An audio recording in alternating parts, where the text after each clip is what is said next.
Bonjour Ilana, bonjour à toutes et à tous. Le soir du Seder, on doit boire 4 coupes de vin. Alors, si on ne peut pas du vin, on peut prendre du jus de raisin. Le Chazon Ish prenait du jus de raisin. Donc c'est quand même une référence.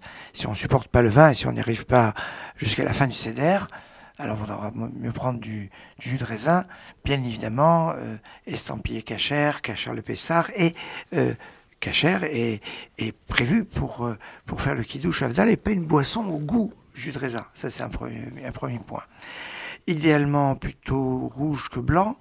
Et il y aura, pourquoi 4 verres de vin?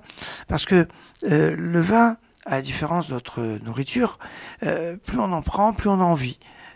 Alors que normalement, quand on prend quelque chose, plus on prend et plus on a tendance à être rassasié et à plus en vouloir, des fois même en être plutôt écœuré. Les 4 vers correspondent à 4 verbes de Géoula, Arba, Leshonot, Shel Géoula, 4 expressions qui sont marquées dans le Parashat Vaïra pour évoquer la sortie d'Égypte. Ve'otzeti etrem, ve'itzalti etrem, ve'ga'alti etrem, ve'lakarti etrem nid'am. Je vous délivrerai, je vous sauverai, je vous sortirai et je vous prendrai comme peuple. Ces 4 étapes, d'après une première lecture du Rida, correspondent à 4 temps. Il y a eu le temps de la première plaie du dam, du sang, en Égypte, qui était pratiquement 1 an avant la sortie d'Égypte. Il y a eu la deuxième étape qui était à Rosh Hashanah, au début de l'automne, un premier Tishri qui était la fin des travaux forcés pour les Hébreux. Troisième étape, ça a été la plaie des premiers-nés qui va être, on va dire, le coup de grâce pour que Pharaon accepte de laisser sortir les enfants d'Israël d'Égypte. Et la 4e étape, qui est le but, Ve'lakarti etrem nid'am, je vous prendrai comme peuple.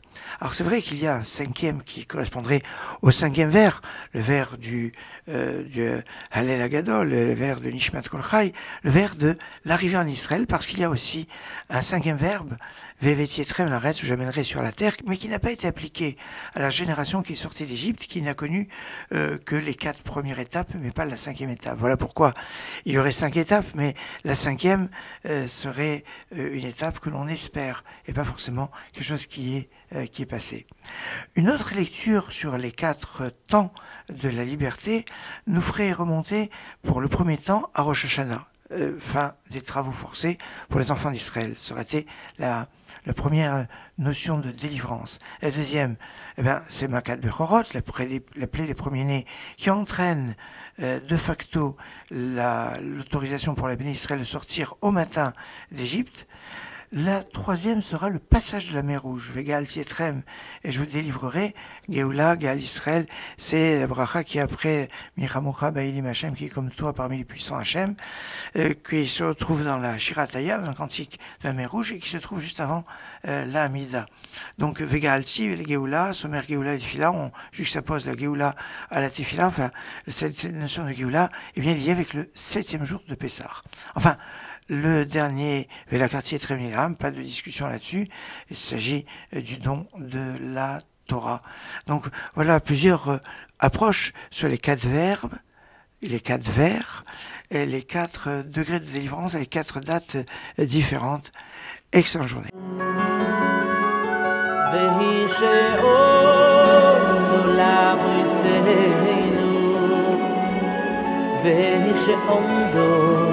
לבסנו ולא ענו שלא יחוד מלבו עומד עלינו לך בסנו עומד עלינו לך בסנו והכל